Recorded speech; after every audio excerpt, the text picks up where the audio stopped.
사도행전 1장 3절입니다. 사도행전 1장 3절을 같이 읽겠습니다.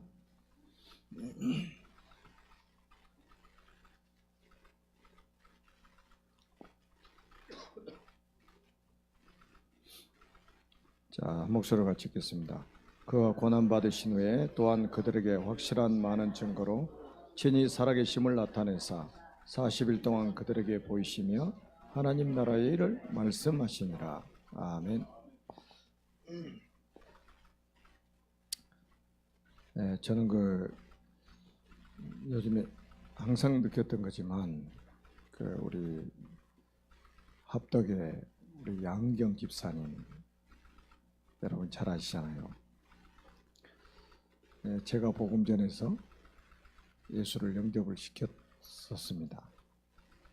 그리고 제가 일주일에 한 번씩 가서 계속 이제 다락방을 했었고요. 그러다 이제 거리가 멀어서 가까운 교회로 나가라고 이제 했었는데, 이 가까운 교회 나가보더니 자기가 죽겠다는 거예요. 말씀이 안 들린다는 거예요. 참 성령의 사람이잖아요. 그래서 다시 자기가 살기 위해서 일이 나온 거예요. 근데 그분이 뭐 자가용이 있습니까? 뭐가 있습니까? 비가 오나 눈이 오나 오늘 밤에는 못 오셨는데 보니까 주일, 수요일, 금요일 참 고지식할만큼 예배에 참여하는 거예요. 어떤 코스로 어떤 경로를 통해서 교회까지 오시는 여러분 대충 아시잖아요. 그 예배 드리는 그게 아무것도 아닐 것 같은데, 제가 요즘에 그 양경 집사님 아들 성훈이를 보면서 참 감사하더라고요. 우리 양경 집사님의 응답이 자녀에게 이렇게 나타나는구나. 지난주 주일날 청년들 포럼하는 데를 제가 가서 우리 성훈이 포럼하는 내용을 들어봤어요. 정확하게 강단 메시지를 붙잡고 포럼을 하는 거예요. 그래서 제가 참 너무 감사하더라고요, 마음속으로.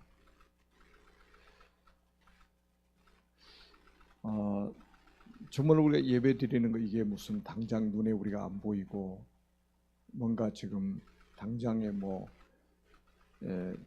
응답이 눈에 보이게 막 나타나고 그러면 누가 예배를 안 드리겠습니까? 정말로 하나님의 자녀로서 당연히 그분은 예배를 드리는 거예요. 또 자기가 영적으로 살기 위해서 예배를 드리는 거예요. 너무 훌륭하신 분들은 예배 안 드려도 살 수 있지만 본인은 죽겠다는 거예요. 그래서 이제 제가 그런 이유를 알아요. 제가 처음에 그 집에 가서 복음을 전하고 이제 이렇게 상담을 해보니까 참 하나님이 이 복음 받으라고 하나님이 그 불신자 상태에서 보호하셨구나라는 생각이 들더라고요. 우리도 그렇잖아요. 돌아서 보면은 불신자 상태로 있을 때도 우리를 보호하셨다는 것을 이제 확인할 수 있잖아요. 왜? 창세전에 그리스도 안에서 우리를 택해 놓으셨기 때문에, 신부는 불신자 상태인데 이미 우리를 창세전에 하나님이 택해 놓으셨기 때문에 불신자 상태에 있을 때도 우리를 보호하실 수밖에 없었던 거예요. 지금 우리가 보면은 그렇지 않습니까?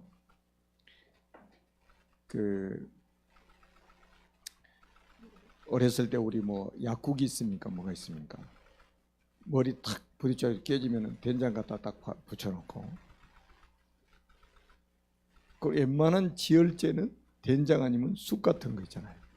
비벼가지고 탁 붙여놓으면 멈추기도 하고. 가만히 보니까 지금까지 그런 상황에서도 지금까지 딱 우리를 보호하셨다는 걸 저는 이제 확인하는 거예요. 그런데다 이제 우리를 이제 이 복음만 받고 끝나는 사람이 아니라 또 전도자로 살아가도록 하기 위해서. 제가 오늘도 이제 좀 현장에를 이렇게 가봤어요. 한 지역에 시스템이 있는 곳에 이렇게 가봤습니다. 그러니까 참 그분이 보니까 복음 받고 너무 좋으니까 그 현장에서 계속 말씀을 받고 기도하고 있는 거예요. 근데 하나님이 시간표가 되니까 거기서 제자가 일어나도록 만드시는 거예요. 하나님 방법이라니까요. 그 지역을 빛을 비추니까 흑암이 무너지고 그 속에서 사람이 살아나는 이런 응답을 받게 되는 겁니다.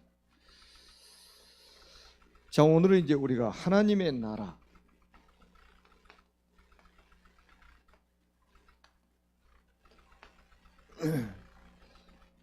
하나님의 나라인데요. 오늘도 본문에 뭐라고 말씀하셨습니까? 그가 고난 받으신 후에 또한 그들에게 확실한 많은 증거로 친히 살아계심을 나타내사 40일 동안 그들에게 보이시며 하나님의 나라의 일을 말씀하시니라고 했거든요. 이게 굉장히 중요한 말씀이에요. 우리가 하나님의 나라의 일이라고 그러거든요. 그냥 하나님의 나라가 아니고 하나님의 나라의 일을 말씀하십니다. 자, 이 반대 성구가 있죠. 이거는 사도행전 1장 3절이고요. 이 반대 성구가 있습니다. 그게 뭐냐면 요한일서 3장 8절이에요. 하나님의 나라 반대의 말이 뭡니까? 마귀의 일입니다. 마귀의 일. 마귀의 일이 뭘까요? 마귀의 일이 뭐죠? 사람을 파괴시키는 거예요. 사람을 멸망시키는 거예요. 마귀의 일은 세상 풍습을 따라가게 만드는 거예요. 그래서 정신병으로 시달리게 만드는 거예요. 그리고 온갖 우한 질고로 시달리게 만드는 겁니다. 그러다 결국은 죽어서 지옥 가게 만들고 후대들이 3, 4대까지 저주받게 만드는 게 마귀가 하는 일이에요. 하나님의 일은, 하나님의 나라의 일은 뭐예요? 그 반대 거예요. 하나님의 나라의 일은 뭡니까? 살리는 겁니다. 살리는 거예요. 마귀의 일은 뭐예요? 죽이는 거예요. 하나님의 나라의 일은 회복시키는 겁니다. 모든 것을 회복시키는 거예요. 마귀의 일은 파괴시키는 겁니다. 파괴시키는 거예요. 지금도 이 세상에는 두 가지 종류의 사람들입니다. 마귀의 일과 또 어디에요? 마귀의 일과 하나님의 일을 하는 사람이 있어요. 여러분들이 누구예요? 하나님의 나라의 일을 하는 사람이에요.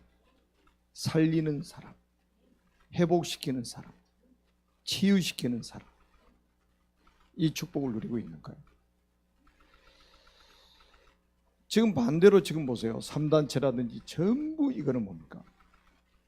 멸망시키는, 사람을 파괴시키는 그런 일을 하고 있는 거죠.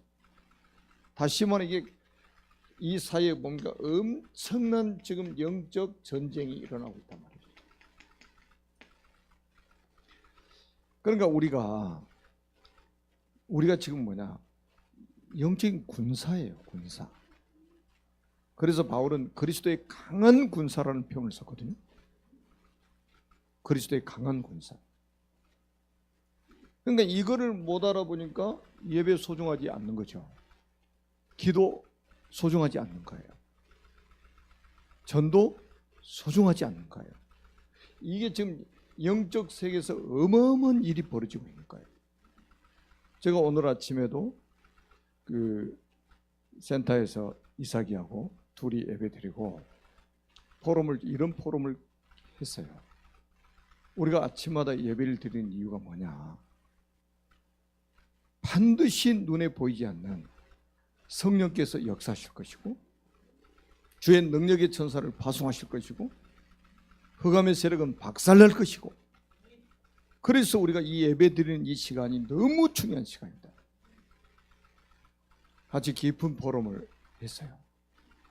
어떻게 보면 어리석게 보이는 거죠. 그것보다 더 중요한 게 어디 있습니까? 우리가 한국어 가르치는 거 그건 척하면 돼요.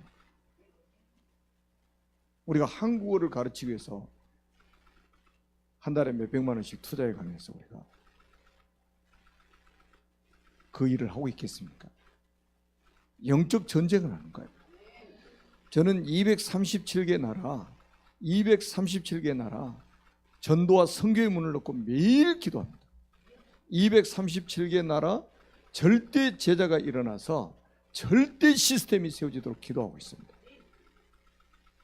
제가 이민자들을 만나면 만날수록 제 마음속에는 더 깊은 기도가 되는 거예요. 복음 아니면 그들을 살 수 없기 때문에, 복음 아니면 그들을 치유할 수가 없습니다. 그들이 가지고 있는 12가지 문제, 복음 아니면 절대로 해결 안 됩니다. 그리고 제가 또 우리 이삭이하고도 그런 포럼을 또 했어요. 저는 러시아 말을 모르니까 제가 그 이민자들의 복음을 전할 수 없잖아요. 그래서 저는 이제 이삭이하고 포럼에, 이삭이가 이제 러시아 말을 잘하기 때문에, 자, 저 TCK들, 저 지금 몰려오고 있는 저 TCK들, 저들 속에 있는 12가지 인생 문제를 빨리 해결해 줘야 된다. 그 12가지 인생 문제를 가지고 있는데 본인들은 모른다 이 말이에요. 알 수가 없죠. 근데 우리는 알잖아요. 그 흑암이 덮여 있으니까 학업이 되겠습니까?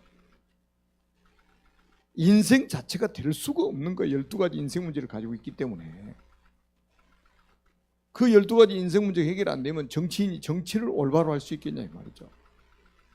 경제인이 경제 활동을 제대로 할 수 있겠냐 이런 거죠. 대학 교수님들이 얼마나 시달리는 줄 아십니까? 12가지 인생 문제가 해결 안 됩니다.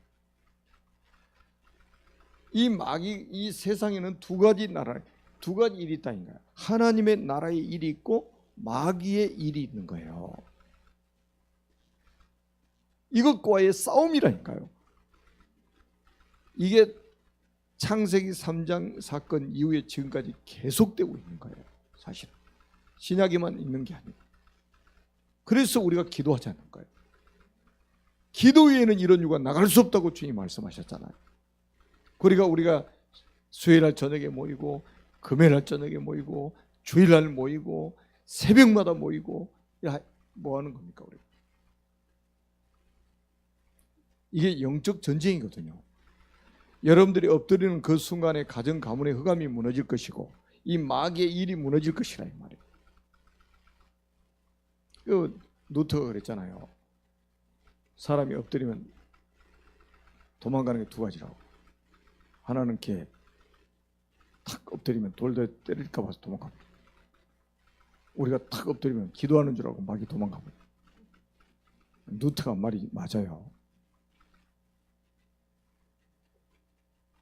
그래서 지금 우리가 그냥 신앙생활을 마음 수련하러 가는 것처럼 생각하면 안 돼요. 여러 종교 중에서 조금 고상한 종교를 선택한 것처럼 생각하면 큰 실수하고 있는 거예요. 죽고 사는 문제가 달려 있는 거라니까요. 이게 지금 죽고 사는 문제가 달려 있는 거예요. 그러니까 이 영적 전쟁을 해야 될 사람들이 우리 아닙니까? 가정에서 영적 전쟁을 해야 될 사람들이고. 그러니까 저는 그러니까 렘넌트들이 정말로 가지고 있는 그 영적인 문제가 해결이 안 되면 학업 안 된다. 학업이 대도 문제다. 그래서 우리가 이 흑암 세력을 꺾는 이 비밀을 우리가 가져야 된단 말이죠. 자, 그리고 이제 그래서 우리가 첫 번째는 자, 성경의 렘넌트 7명이 본 하나님의 나라입니다. 자, 성경 구절을 하나를 우리가 찾아서 한번 확인해 보겠습니다. 마태복음 12장 28절 한번 찾아보세요. 이 말씀 하나를 딱 찾아서 읽으면 아마 이해가 더 빠를 겁니다. 예수님이 직접 하신 말씀입니다. 마태복음 12장 28절 한번 찾아서 같이 한번 읽어봅니다.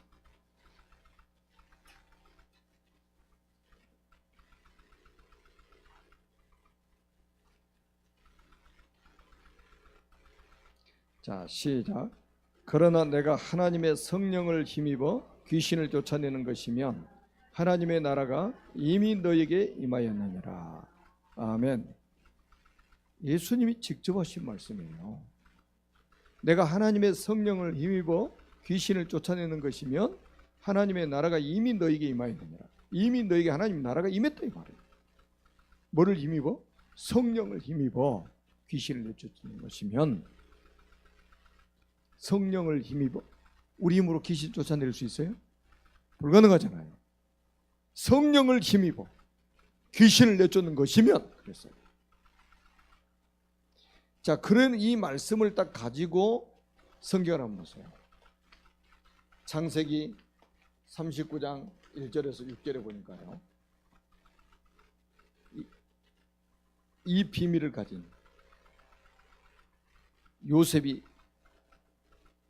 보디발의 집에 간 거예요. 그게 하나님 나라 임했어요, 안 임했어요? 하나님 나라 임했잖아요. 성령의 사람이 보디발의 집에 가니까 거기 하나님의 나라가 임한 거예요. 그러니까 우리 뭐 직장 생활 하시는 분들 속지 마세요. 사장님이 불신자니까요?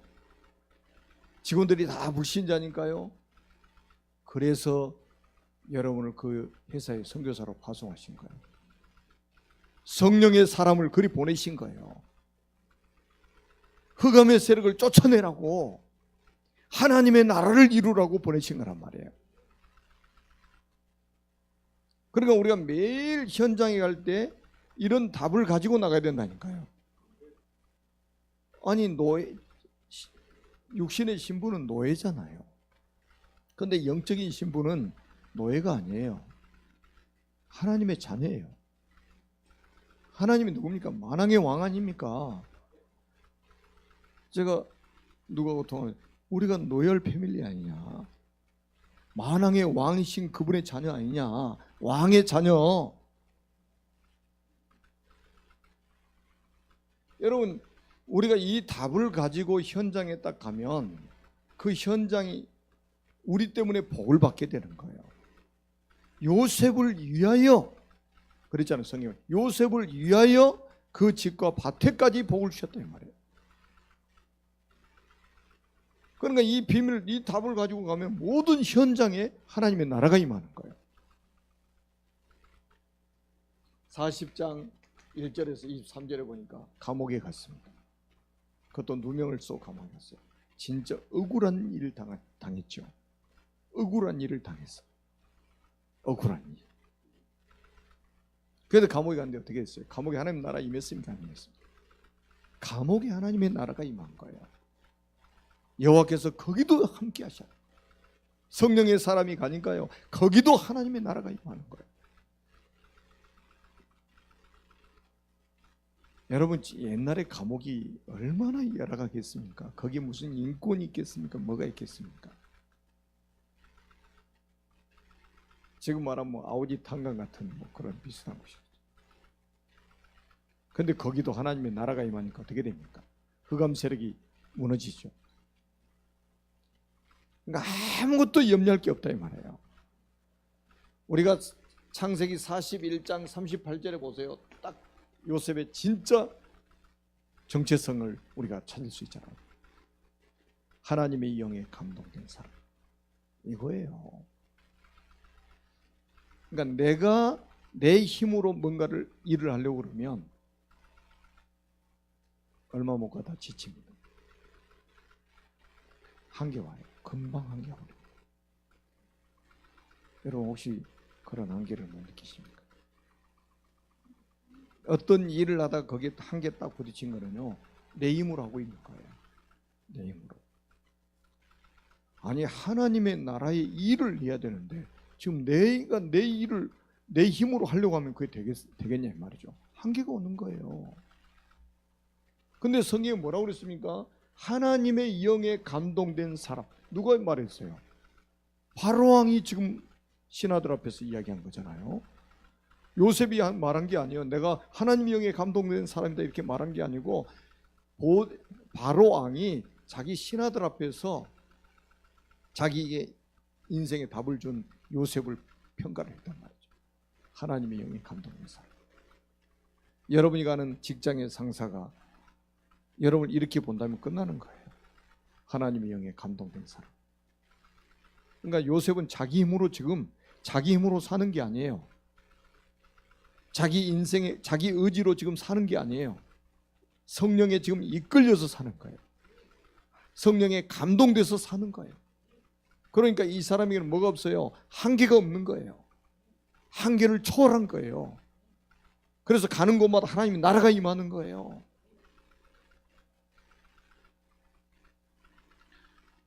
얼마나 엄청난 축복입니까? 그러니까 보세요. 나중에 45장 1절에서 8절도 딱 보니까 자기 형들이 얼마나 불안합니까? 자기 아버지 돌아가시면 자기들을 원수가 볼 줄 알고 자기들 수준하고 똑같을 줄 알고 걱정하기 시작하잖아요. 요셉이 그걸 알고 뭐라고 말합니까? 형들이 나를 이곳에 팔았으므로 근심하지 마소서. 한탄하지 마소서. 형들이 나를 이곳에 판 것이 아니라 하나님이 당신들 앞서서 나를 이곳에 보내셨나이다. 진짜 얼마나 멋있는 사람입니까? 하나님의 영에 감동된 사람. 많이 할 수 있는 고백이죠. 우리는 뭐 환경이 안 좋다, 그래서 못 살겠다, 누구 때문에 나 못 살겠다. 그러니까 내 힘으로 살면 그 한계가 온다니까요. 반드시 한계 옵니다. 사실은 저는 이제 목회자잖아요. 누가 그러더라고. 어떻게 해서 이 목회를 여기서 시작하게 됐냐 물어보더라고. 그래서 옛날 또 생각이 나서 잠깐 이야기해 주시죠. 내 힘으로 한 게 아니다. 진짜 하나님의 은혜였다. 어디 돗자리 하나 산에다 펴놓고 교회 하겠냐. 그게 내 힘이 아니다. 한 번도 그것 때문에 내가 어렵다고 생각해 본 적이 없었다. 그 환경을 탓한 적도 없다. 돗자리 펴놓고 산속에다가 교회를 시작했는데, 동네 아이들 불러다가 시작했는데, 여러분 여기 시간 될 때 한번 밑에 해관 밑에 한번 가보세요. 두 번째 교회가 거기 지금도 있습니다. 저는 거기 가끔 지나가면서 봅니다.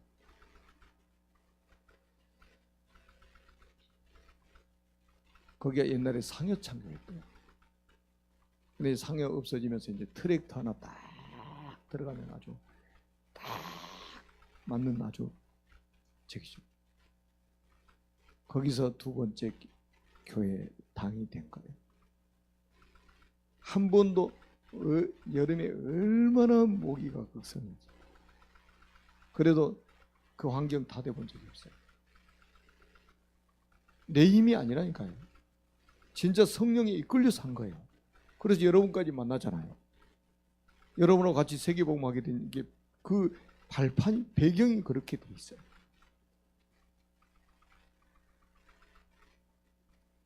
제가 쌀도 20kg짜리 시내까지 가가지고 사가지고 어깨에다 하면 버스 타고, 저 성품상 저는 절대 그거 못해요. 부끄러워서. 근데 부끄러운지도 모르고 짐을 주고 왔다니까.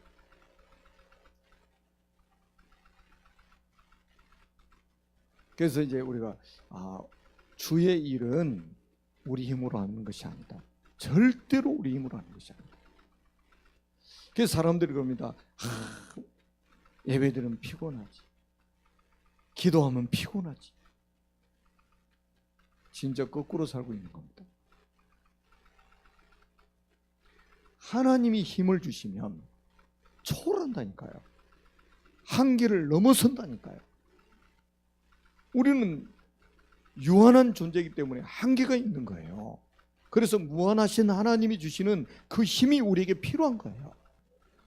그 성령의 힘을 의지해서 귀신을 내쫓아, 흑암의 세력을 내쫓아버려요. 그러면 거기에 하나님의 나라가 임하는 것이다.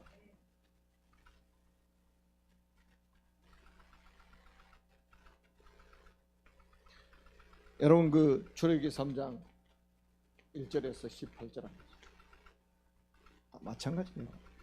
모세가 80 전에는 자기 힘으로 살았던 거예요. 그런데 호렙산에서 80세에 하나님의 그 능력을 봤잖아요. 그리고 그 능력을 받았잖아요. 그리고 나서 모세의 40년은 그야말로 성령에 이끌린 사람이었죠. 하나님이 주시는 힘으로 살았던 사람이에요. 80년 인생을 자기 힘으로 살았어요. 한계가 온 거예요. 그래서 사람 죽이고 망명 생활을 하다가 목동 생활을 하다가 다 늙어서 이제는 호렙산에서 주님을 만난 거라니까요. 그 비밀을 우리가 체험해야 돼요. 그러니까 지팡이 하나 가지고 이스라엘 백성을 출애굽시켰잖아요. 피언약 탁 붙잡고 애굽의 흑암을 꺾어버린 거예요. 지팡이 하나 들고 애굽에 들어갔는데 바로 왕이 꺾여버렸잖아요. 그러니까 우리가 여러분 군사력보다 더 힘 있는 게 복음 아닙니까? 전 세계는 모든 무기를 합해놓은 것보다 더 강한 게 복음이잖아요. 그러니까 우리 예수 믿는 사람들이 복음의 능력을 믿질 않으니까 진짜 세상이 두려워지는 거고 세상이 크게 보이는 거고 세상이 부러워지는 거예요. 복음의 능력을 안 믿기 때문에. 사무엘상 3장 1절에서 19절입니다. 사무엘도 역시 마찬가지죠. 어렸을 때부터 사무엘은 언약궤 곁에서 잤어요. 언약궤 곁에서. 참 이게 비밀이잖아요.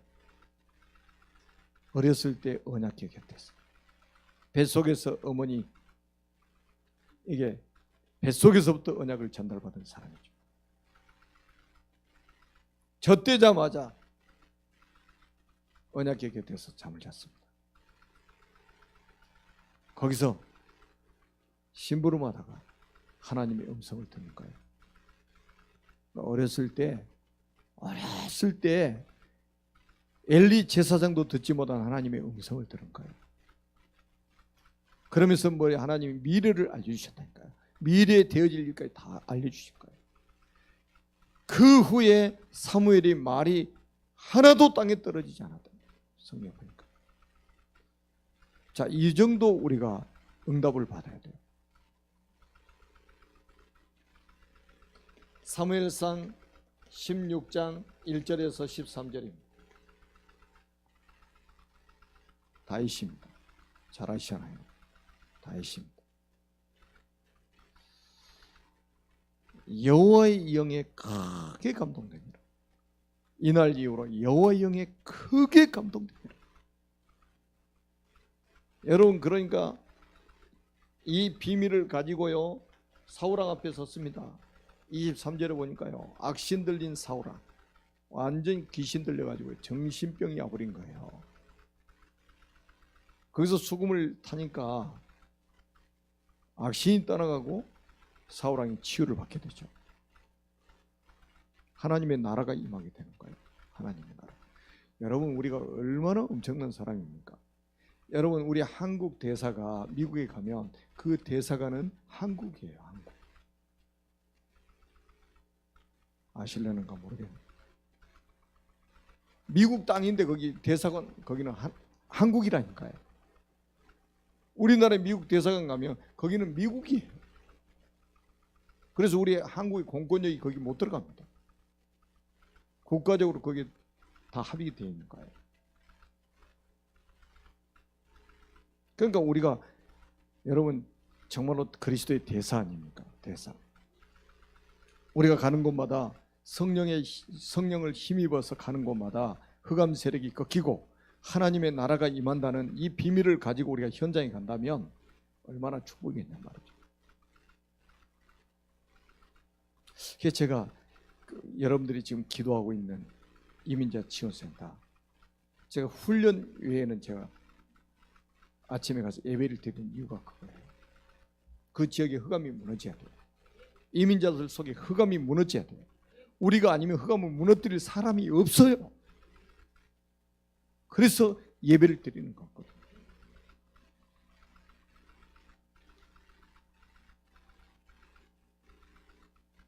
자, 보세요. 17장 1절에서 47절도 보세요.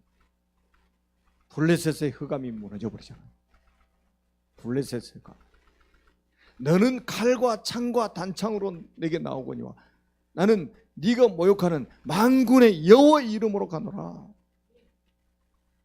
물매 기술로 간 게 아니에요. 다윗이 용기를 내서 간 게 아니에요. 성령의 힘입어서 간 거란 말이에요. 여호와 영에 크게 감동됐던 다윗이 물매를 들었어요. 역사 일어날 수밖에 없죠. 그러니까 제가 누구한테도 그랬어요. 우리가 기능이 뛰어난 기능을 가지고 있어야 역사 일어나는 게 아니다. 수준이 똑같은 기능을 가지고 있어도 거기에 성령이 역사를 하시면 창조적인 재창조의 역사가 일어나는 거예요. 거기에 흑암이 역사해 버리면 성공하고도 망해버려요. 그게 스티브 잡스 아닙니까? 방에서 가구 하나도 없이 책상 하나 놓고 거기다 촛불 하나 딱 켜놓고 깊은 명상하다가 사탄이 주는 아이디어를 받아서 기업을 성공시켰어요. 그 멘토가 누군지 아십니까? 일본의 중이라니까요.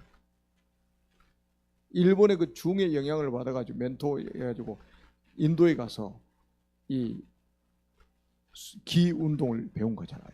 명상 훈련을 받은 거잖아요. 우리가 그러니까 악령이 충만한 사람이 지금 세상을 다 지배하고 있단 말이죠. 그런데 하나님은 그 악령을 쫓아내고 이 땅에 하나님의 나라를 이루어갈 지금 제자들을 하나님이 찾고 계시는 거예요. 세우고 계시는 거란 말이죠. 그 사람이 바로 여러분들입니다. 아멘. 열왕기하 6장 8절에서 24절입니다.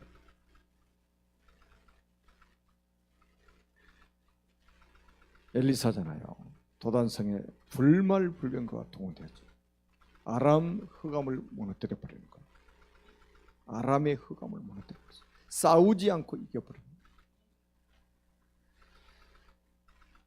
그래서 세상 사람들은 싸워서 이기는 사람을 영웅 취급하잖아요. 그게 세상 방법이에요. 초대교회는 싸우지 않고 이겼습니다. 아멘. 그게 진짜 승리자예요. 성경 인물도 보시는가요? 도단성에서 싸우고 이겼습니까? 싸우지 않고 이겨버렸잖아요. 아람 나라를 아직 꺾어버렸단 말이에요. 그리고 우리가 다니엘서 3장 8절에서 24절 여러분 잘 아시잖아요. 새 친구 다니엘. 오늘 아침에도 기도 수첩에도 다니엘 새 친구 다 나왔잖아요. 참 이 성령의 사람이 아니면 할 수가 없는 일이죠. 이 바벨론의 흑암이 무너지는 바벨론의 흑암, 성령의 사람. 여러분 포로 아닙니까? 포로. 육신적인 신분은 포로 아닙니까? 하나님의 입장에 포로가 아니에요. 선교사예요. 그러니까 누구의 시선으로 보느냐 이게 다르다니까요. 우리가 육신적인 세상적인 시선으로 봤을 때는 가난하고 병들고 배우지 못하고 한 것처럼 보이지만 하나님의 시선으로 우리를 보았을 때는 우리가 어떤 사람입니까? 전도자예요. 하나님의 자녀예요. 그리스도의 제자예요. 세계 복음할 1000명을 가진 자라요. 그러니까 1000명 가진 자는 무패하고, 아멘? 1000명 가진 자는 필승할 수밖에 없고 1000명 가진 자는 완성될 수밖에 없다 이 말이에요.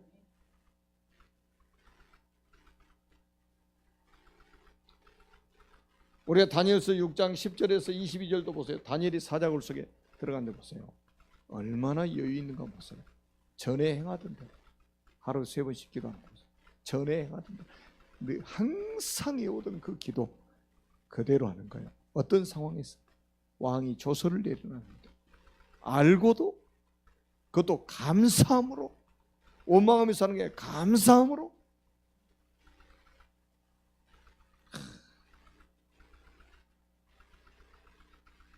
그러니까 인간적으로 비굴하게 내가 이 자리를 지키고 비굴하게 밥 3끼 먹기 위해서 나는 사는 사람이 아니다. 그런 정도의 결론이 딱 나버린 거예요. 성령의 사람. 누구를 위해서가 아니에요. 누구를 위해서가 아니에요. 하나님이 그렇게, 하나님이 보내신 제자는 그렇게 살 수밖에 없는 거예요. 복음이 충분하고 안전하고 모든 것이기 때문에 다른 게 필요 없다 이 말이에요. 자리도 필요 없어.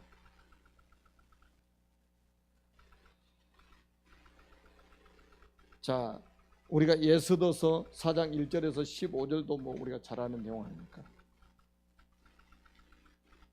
이런 몇 사람, 성령의 사람 몇 사람을 통해서 이 바벨론의 그 어마어마한 흑암이 무너져 버린 거예요. 영적인 음녀라고 했잖아요. 바벨론을 얼마나 우상이 가득한 나라였는지 영적인 음녀라고 성경이 표현되어 있단 말이에요. 그 성령의 사람 몇 사람을 통해서 바벨론의 흑암이 무너져 버렸다는 거예요. 그래서 제가 마태복음 10장 28절, 12장 28절 우리가 찾아서 같이 읽었잖아요. 내가 성령을 힘입어 귀신을 내쫓는 것이면 하나님의 나라가 이미 너에게 임하였느니라.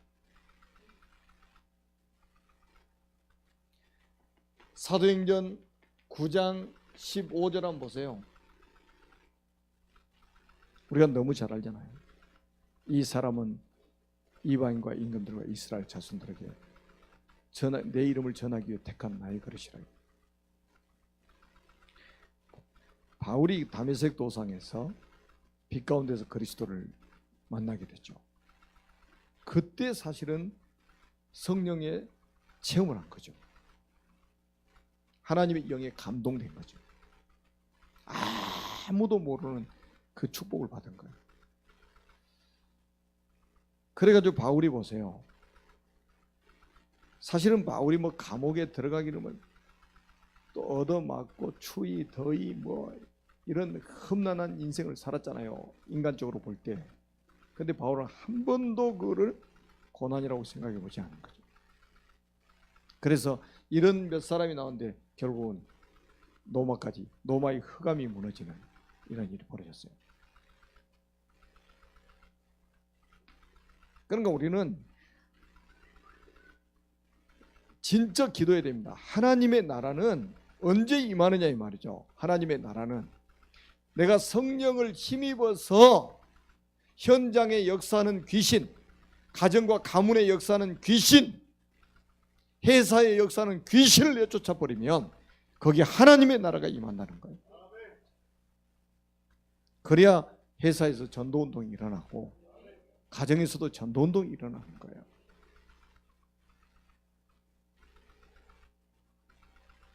그래서 저는 우리 가족들에게 가능하면 제가 섬기려고 그러고요. 왜? 제가 누굽니까? 하나님의 자녀 아닙니까? 그러니까 저는 이제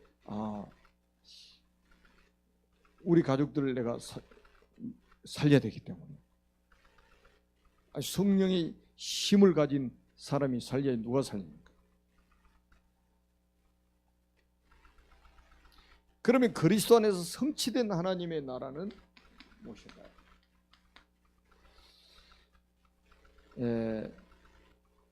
우리가 이제 중요한 게 뭡니까? 결국 뭡니까? 하나님이 우리에게 미션을 주셨잖아요.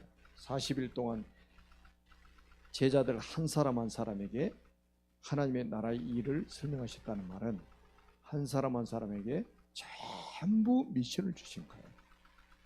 여러분 마태복음 10장 7절에 보니까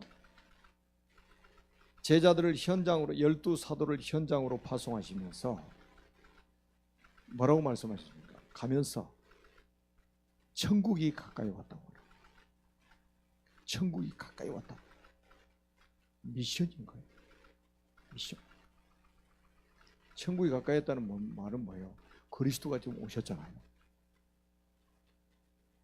만왕의 왕이신 그분이 오셨잖아요. 하나님 나라가 형성되려면 사실은 세 가지가 딱 갖춰져야죠. 왕이 있어야 되고, 백성이 있어야 되고, 영토가 있어야 되는 거예요. 그러니까 만왕의 왕이 오셨어요. 그 백성들을 지금 찾고 계시는 거죠. 여러분 마태복음 1장 21절에 보면 자기 백성을 그들의 죄에서 구원할 자라고 그랬거든요. 자기 백성이라고 그랬어요. 마태복음 18장 10절에도 보니까 이 성 중에 내 백성이 많음이라고 그랬어요. 귀를 기울여서 한번 들어보시라니까요. 하나님 모든 사람 구원이 아니에요. 자기 백성 구원하러 오신 거예요. 내 백성을 구원하러 오신 거예요. 창세전에 그리스도는 택한 백성 구원하러 오신 거예요. 영생 주시로 작정된 자를 구원하러 오신 거예요. 복중에 짓기 전에 우리를 알았단 말이에요. 태에서 나오기 전에 우리를 구별했단 말이에요. 그래서 많은 나라의 선지자로 우리를 삼으셨다고 그랬잖아요. 그래서 하나님의 나라가 선포될 때에, 하나님의 나라가 막 선포될 때에 그 백성들이 살아나는 거예요. 그 백성들이. 그 비밀을 가져야 돼요. 그 비밀.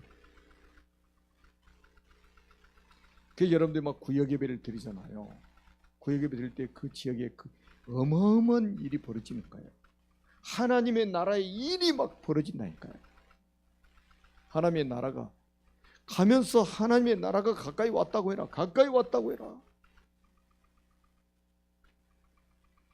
그리고 우리가 사도행전 1장 3절에 보니까 오늘 본문 아닙니까? 하나님의 나라. 40일 동안 하나님의 나라. 얼마나 이게 중요했으면 40일 동안 하나님의 나라 일을 말씀하셨겠네요. 한 사람 한 사람의 전부 미션을 주신 거예요. 제가 이제 2019년도에 이 일을 하려고 제가 그러는 거예요. 그래서 이제 구역 예배도요. 그래서 제가 광고도 올렸지만은 사전에 장소하고 날짜 다 올려 있어요. 그럼 제가 이제 스케줄을 맞춰서 전부 순회를 해서 구역이 어떻게 전도운동을 할 것인지 성경적인 전도운동을 우리가 해보게 되잖아요. 그리고 우리가 한 사람 한 사람을 제가 만나서 전부 미션을 전달하려고 합니다. 그냥 교회 다니고 그냥 적당하게 예배드리고 이렇게 살다 갈 수는 없어요. 그렇게 살 인생이 아닙니다. 우리는 그렇잖아요. 밥 세 끼 먹는 거 그거 하러 우리가 태어났습니까? 그거 하다 갈 수는 없어요. 그러니까 정말로 우리가 살아생전에 주님이 원하시는 성경적인 전도운동, 그 전도운동에 대열에 서서 그 전도운동을 하다가 우리가 가야 될 거 아니에요. 그 전도운동을 우리 후대들에게 그대로 전달하고 가야 될 거 아닙니까?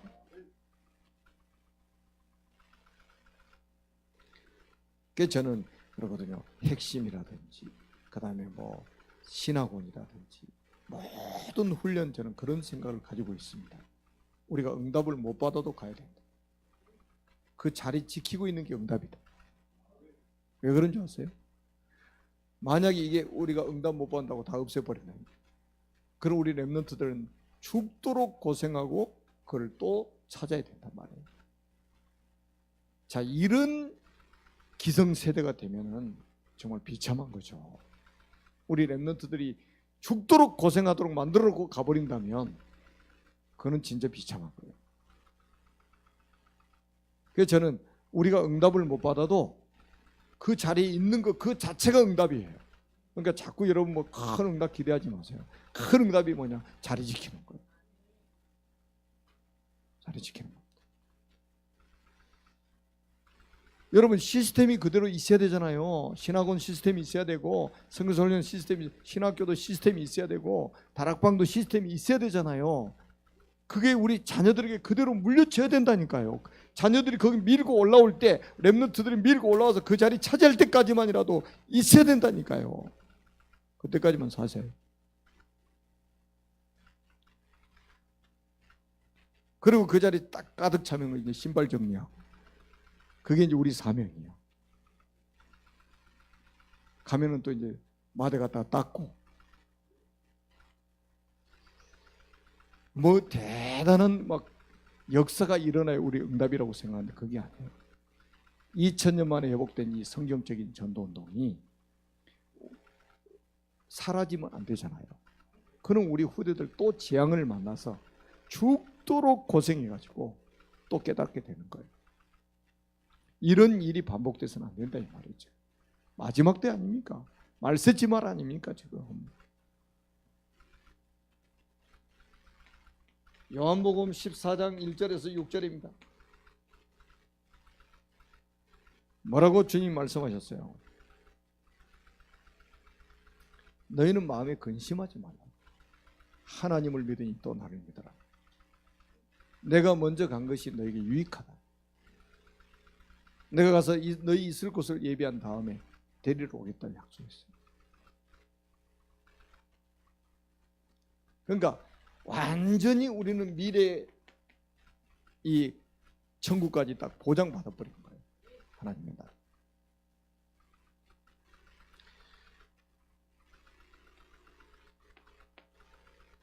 세 번째입니다. 성도가 이룰 하나님의 나라는 무엇일까요? 비슷한 내용인데요. 좀 우리가 저는 요즘에 이제 새해가 돼서가 아니라 현장을 보니까 이 마음에 하나님이 자꾸 이게 그 하나님의 음성을 듣게 만드시는 거예요. 이 현장을 보니까 이 마음의 음성이 들리는 거예요. 요한복음 16장 11절에서 14절에 있는 세상 임금 사탄.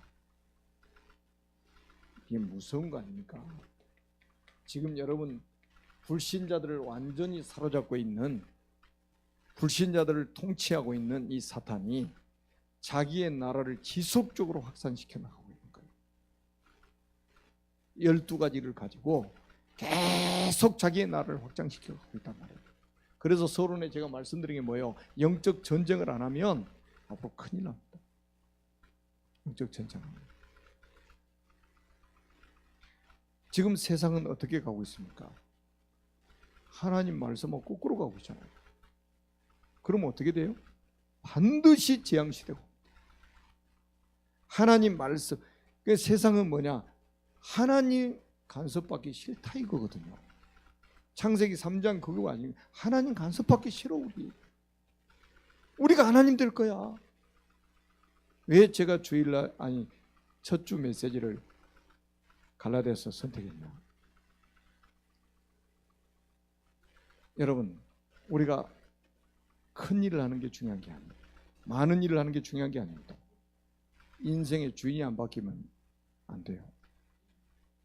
진짜 응답은 주인 바뀌어야 돼요. 근데 제가 보니까 거의 사람들은요, 자기가 원하는 것 합니다. 절대 주님이 주인 아니에요. 내가 아무리 싫어도 주인이 원하는 것이라면 하는 게 주님을 주인으로 믿는 사람이에요. 내가 죽도록 하기 싫어. 근데 주님은 그거 하라는 거예요. 누가 주인입니까? 내가 주인이면 안 해도 돼. 근데 주님이 주인이라면 그분의 명령에 따라야 돼요. 근데 내가 아무리 하고 싶어, 그래도 주님이 하지 말라고 하면 안 해야 되는 게 그분이 주인인 거예요. 그러니까 그게 틀어져 버리면 아무리 큰 일을 내도 안 되고 아무리 열심히 내도 안 된다니까요. 누가 내 인생의 주인이냐 이거죠. 이 교회 주인 저입니까? 아니죠. 그래서 저는 교회에서 제 주장을 그렇게 내세우지 않습니다.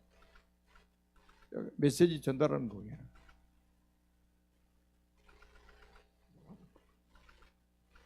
주님이 주인이니까 그분이 원하는 메시지를 전달하는 게 제 천명이니까. 여러분 꼭 기억하셔야 됩니다. 사탄은 12가지 인생 문제를 가지고 지금 전 세계에 자기 나라를 확산시켜 나가고 있는데 적중했잖아요. 그래서 교회가 문 닫는 시대가 왔잖아요. 지금 중독 시대가 왔잖아요. 완전히 지금 뭡니까? 개인 미자립 시대가 와버렸잖아요. 지금.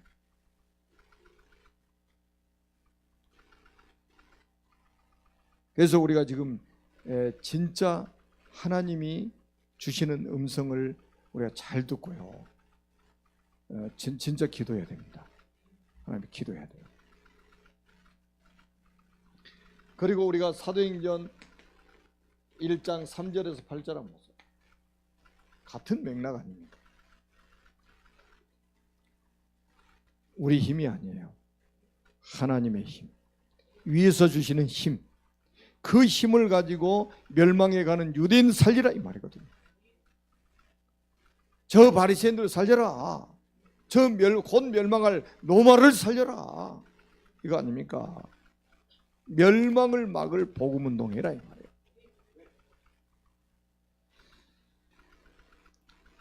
저는 참 우리가 복음운동 아니면 뭐 그렇게 살 이유가 있냐? 복음운동 아니면 뭐 그렇게 열심히 먹을 이유가 있냐? 복음운동 아닌데 뭘 그렇게 열심히 우리가 일할 이유가 있냐 말이죠.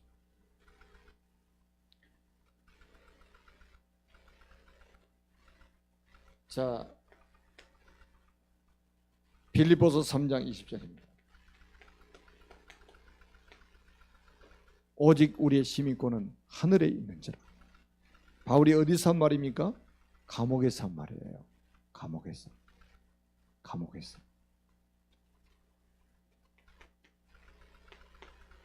자, 바울은 로마 시민권을 보여주면 바로 나올 수 있는, 아니 감옥에 안 들어갈 수 있는 로마 시민권자였어요. 그런데 그 로마 시민권을 사용하지 않았습니다. 천국 시민권을 사용한 거예요. 천국 시민권에 비교할 게 어디 있습니까? 사람들이 미국 시민권을 따려고 예를 쓰잖아요. 원정 출산도 하고.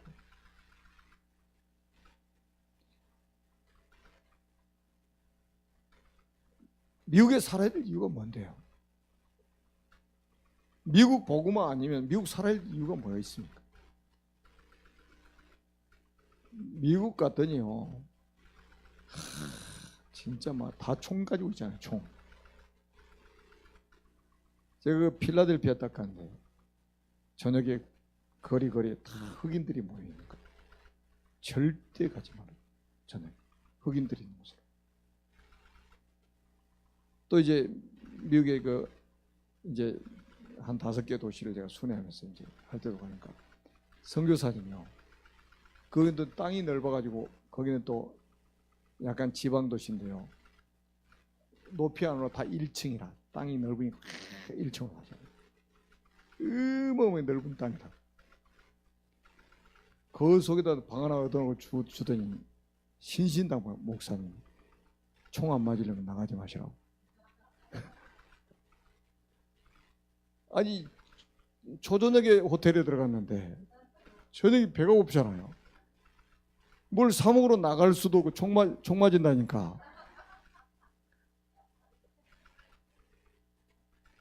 그리고 또 이제 미국에 또 한 도시를 더 갔더니 산 밑에 미션홈을 하나 또 해놨더라고요. 딱 방에 들어가서 보니까요, 이제 안전장치 다 해놨는데 창틀에다가 있잖아요, 막대기 있잖아요, 막대기 열지 못하도록 막대기를 다 해놓고 저런 커튼을 전부 딱 밤에 밖에서 못 보도록 쳐야 된다는 거. 언제 강도가 들어올지 모르니까. 감옥이 따로 없더구만. 감옥이 따로 없어요. 근데 그 미국에 가 살래. 복음운동이 뭐 때문에 미국 가요? 버가면은 총 맞니? 총 맞을 이유는 확률이 별로 없잖아. 한국. 복음운동 아니면 미국 갈 이유도 없어요, 사실은. 목사님 그러잖아요. 뭐 때문에 선진국에 가냐 이 말이죠. 비행기 타는 게 그렇게 그리워서 그럽니까? 그것도 한두 번 기대가 되지. 비행기 계속 타보세요. 여러분, 우리가 진짜 복음운동할 이유가 없다면 진짜 우리가 이 땅에 살아야 될 이유는 없는 거예요, 사실.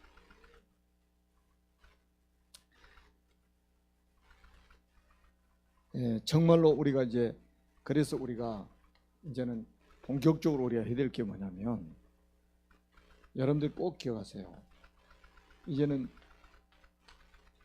내가 있는 모든 지역에서 생명운동이 일어나도록, 내가 있는 모든 지역에서 나만의 전도를 찾아야 됩니다. 그러니까 이제 우리가 돌아다니는 것도 이제 우리가 중요하지만 내가 어디 있든지 내가 있는 그곳에서 생명운동. 그리고 뭡니까? 우리 남겨야 될 게 뭡니까? 제자입니다. 그래서 제가 그 주일날 예배 시작 전에 찬송하는 게 있죠. 그리스도의 삼중지. 제가 안 바꾸고 지금 계속 몇 년째 지금 계속하고 있잖아요. 끝나면 뭐 합니까? 끝나면 화성의 노래. 단 하루를 살아도 그리스도의 제자 세우리라. 제자입니다.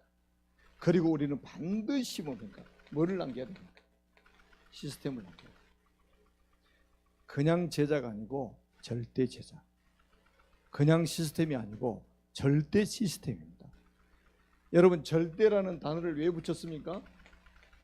하나님이 보내신 제자. 제자는 태어나는 거예요. 만드는 게 아닙니다. 태어나는 겁니다. 절대 시스템 하나님이 준비해 놓은 거예요. 아멘. 내가 만드는 것이 아니라 하나님이 준비하신 시스템이 있어요. 이거를 우리는 남겨놓고 가야 됩니다. 이 축복을 받아야 돼요. 그래서 2019년도에는 제가 심부름할 게, 우리 교역자들하고 같이 심부름할 게 바로 그겁니다. 한 분 한 분이 전부 자기 현장에서 생명운동할 수 있도록. 그래서 그 속에서 제자를 찾고 우리가 시스템을 남기고 그러고 가야 됩니다. 기도하겠습니다. 살아계신 하나님 아버지, 은혜를 진심으로 감사합니다. 오늘 밤에도 우리에게 큰 은혜 주신 것 감사합니다. 성취될 언약의 말씀을 주신 것 감사합니다. 말씀대로 되어지는 인생이 되게 하여 주옵소서. 이 밤에도 언약의 백성들이 기도하는 시간에 주의 능력의 천사를 파송하시고 하늘 군대 불말불병거를 보내셔서 이 지역에, 이 나라의 전 세계 역사는 흑암의 권세가 무너지게 하시고 하나님의 나라가 임하게 주옵소서. 주 예수 그리스도의 이름으로 간절히 기도드립니다. 아멘.